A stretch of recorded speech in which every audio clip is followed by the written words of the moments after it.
Nobody's out there shopping with this virus.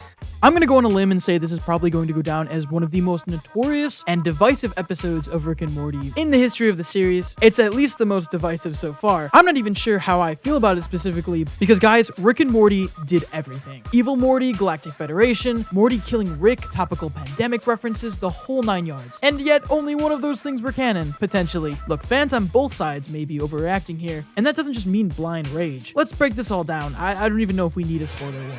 Everybody knows that Rick and Morty is a complicated show. It's almost a meme at this point, and Rick and Morty theories are almost a sub-fandom in and of themselves. The sub-fandom community contains thousands upon thousands of people dissecting the show, and boy oh boy are there a lot of theories. And for all those theories, there's just as many YouTube channels, us included, that are going to take a huge fat L. But with purpose. This elaborate troll that they just pulled off began in the beginning of last month, April 1st, ironically enough, where Adult Swim decided to relieve some of the grim tension in the world with a night of awesome surprises, airing new episodes, series premieres, a fantastic pilot, and the best part was all hosted by Post Malone. One of the surprises, actually the biggest one in my opinion, was the long-awaited trailer for the second half of Rick and Morty Season 4, complete with a release date, which was tonight as I'm recording this. The trailer was full of surprises, including a hint of Evil Morty, the Citadel of Ricks, and the return of the Galactic Federation's rogue agents Tammy and Phoenix Person, along with other fan favorites like Snowball, a cat that seemed to be tied to the earlier season.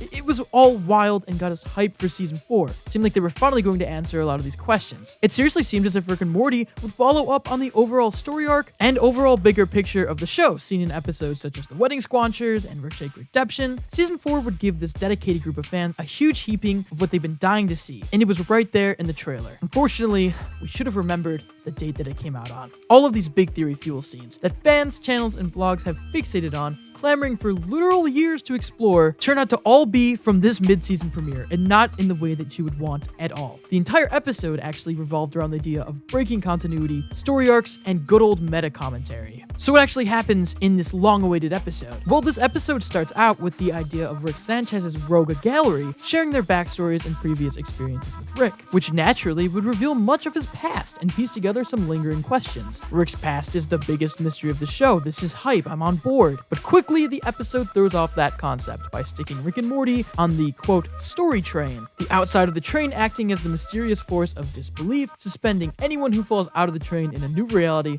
that tends to either serve as a callback or huge middle finger to the audience. If it sounds complicated, try watching the episode. Now, to be fair, this is the premise of the episode. Rick and Morty suddenly finding themselves on a story train and trying to destroy the episode format to escape the train by doing the exact opposite of what the antagonist of the episode would expect them to do, because it's the opposite of what fans are expecting. Do you get what they were going for? It's kind of obvious at this point. Though the twist to the true premise is that it isn't even our Rick and Morty. They just so happen to also be a part of the story train, which ends up being a novelty gift Morty bought from the Citadel. The episode is literally a commercial for the story train. Like, that is the punchline.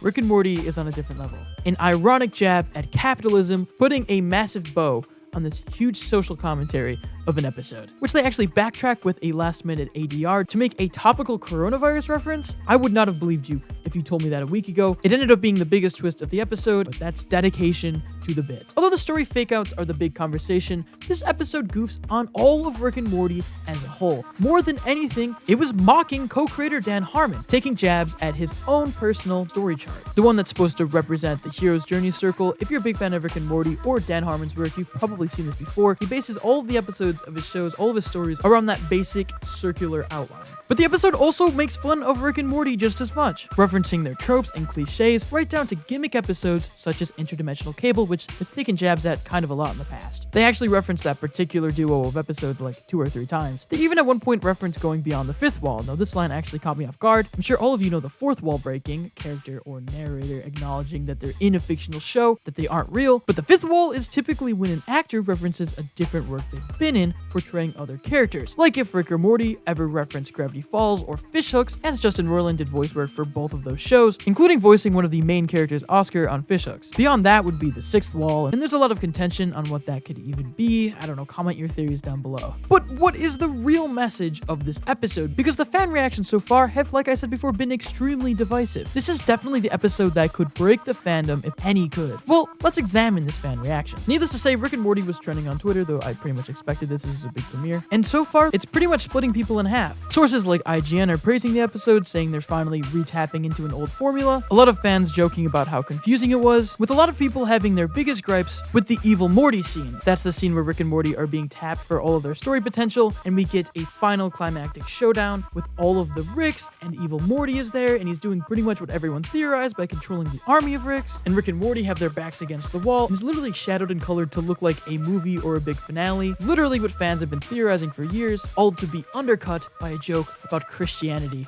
and Rick becoming a devout Christian. Now look, no matter which way you cut this episode, it was another Rick and Morty episode about Rick and Morty. Going on the Rick and Morty Reddit right now, there's people equally angry and actually kind of happy with the episode. Some people admitting that Rick and Morty is making a valid point and that maybe they shouldn't overanalyze the show as much, while other people are saying what's so wrong with analyzing the show at all. I think there's a point there. But ultimately, a lot of people's criticisms with the show, at least so far, boil down to people assuming that the bigger picture and mysteries of the show, the ones that they've been leaving breadcrumbs through for the entire series, don't matter anymore, and that it's all been a waste of time. And yeah, that would reasonably upset these fans who have religiously supported a show that premieres its seasons years apart. I mean, to be a Rick and Morty fan through all of the controversies that's happened, all of the jokes, the Pickle Rick memes, I mean, it takes dedication. But others see a different message in this episode, one that's not making fun of the fans or poking fun at anybody who pays attention to the show, but instead is giving the message that the show's crew isn't going to tell the story fans want to tell, no matter what. They're not going to tell the story that fans expect. They're going to tell the story that they want to tell. And look, both of these arguments hold some sprinkles of hard truth, but are missing one big factor, a factor that's highlighted in the behind the scenes for this very episode. It started out as like we wanted to just do like an anthology. Who wants to watch stories when you know that they don't matter? How do you make the stories matter? And we thought, like, what if they're trapped in an anthology episode, and what does that mean? It's a story device. Rick represents limitless potential. You can do anything, and it's like, yes, you can, and that's a trap. And you can Did you catch all those important bits, including how none of those bits mentioned the big plot points? The premise of the episode simply started out as an anthology episode, but snowballed once they got the creative juices flowing. They didn't go into the episode knowing the end. There is no plan. There has never been a plan, and in Rick and Morty's case, there never will be. The Rick and Morty crew confirmed multiple times that none of their plot points had an end goal in mind when writing the early episodes. Tammy was just meant to be, in the words of the official Rick and Morty art book, quote, a slut, but they saw more potential once they actually worked with Tammy's voice actress, Cassie Steele. They've literally admitted Evil Morty, who was arguably the biggest mystery of the entire series, was not meant to be some sort of huge villain when releasing his debut episode. The ominous ending just kind of worked out. They likely approach seasons and episodes with themes, but not the finer details of the story. All the big mysteries of Rick and Morty emerged from a collaboration efforts of writers, an entire team who had no idea where this episode would go. That's not to say they go in completely blind or that they don't have some ideas brewing for a while, but as hard as it is to admit, it's kind of pointless to theorize Rick and Morty, and it has been since day one, because we're theorizing stories that straight up don't exist yet, that the show's team is not focused on at all. There's no roadmap to the end of Rick and Morty. They kind of fly by the seats of their pants, and in their credit, it's worked so far, except for season 3, but we all moved on. But why? Okay, why no plans? Obviously, people are taking an interest in the deeper meaning of your show. They're coming up with theories. Why not steer into that and sort of cultivate a theorizing community? That's always stronger for your show. Well, it's not a misdirection. It's not a big joke. It's simply because Rick and Morty is a cartoon, an adult cartoon, but a cartoon nonetheless. A medium where they can do everything and anything. Think of how many cartoons you've watched before that were mainly episodic but had one major oh shit episode. Kids Next Door, Powerpuff Girls. I mean, if we're gonna be real, Family Guy. None of those shows were planned from the jump. They all unfolded naturally, going off what the writers are feeling. I get it. Story arcs and continuity aren't just engaging, they give animation the credit of a respectable medium. There's plenty of story-driven shows that had long-term plans from the beginning that have been able to pull them off beautifully, and they've been some of the most successful cartoons of all time. But that doesn't mean Rick and Morty was automatically going to just do it because it was a cartoon and it had a big audience. But that being said, we shouldn't count out any of these plot points. People are claiming these objectively will never be resolved now. What are you talking about? We are 6 episodes in a 70 episode order. You think they're never going to touch on any of these plot points again? Do you think they just write off multiple characters and plot lines all at once and screw themselves out of those ideas for years? Maybe they did that. I can't tell with these people. I think at the end of the day though, these plot points can still pop up and they likely will, but they won't go down in a way that we envisioned. Whatever happens in Rick and Morty just happens. It's confusing enough as it is. They'll get to these plot points when they get to them. They have a ton of episodes ahead of them. We shouldn't be anticipating them and getting our hopes up for something that was never their intention in the first place. As a community, we're guilty as charged. But at the end of the day, this episode isn't as much of a personal attack as it initially may have seemed, or been received by the audience. I mean, even when I was watching it, I felt the sting of the scene with Evil Morty. It hurt, man. It hurt. But at the end of the day, it's a bold statement to the Rick and Morty fans, to the viewers, to the show itself. Rick and Morty is letting everybody know exactly what it is. Now, if I were to insert some of my personal opinion here for a second, I can see why people are still upset, even with all of this being said. In my opinion, Rick and Morty is a show that's never really had a plot point and comes up with this stuff with no clear end in mind. I think that's all well and good. But having episodes like Tales from the Citadel, reopening the Evil Morty mystery, if that was really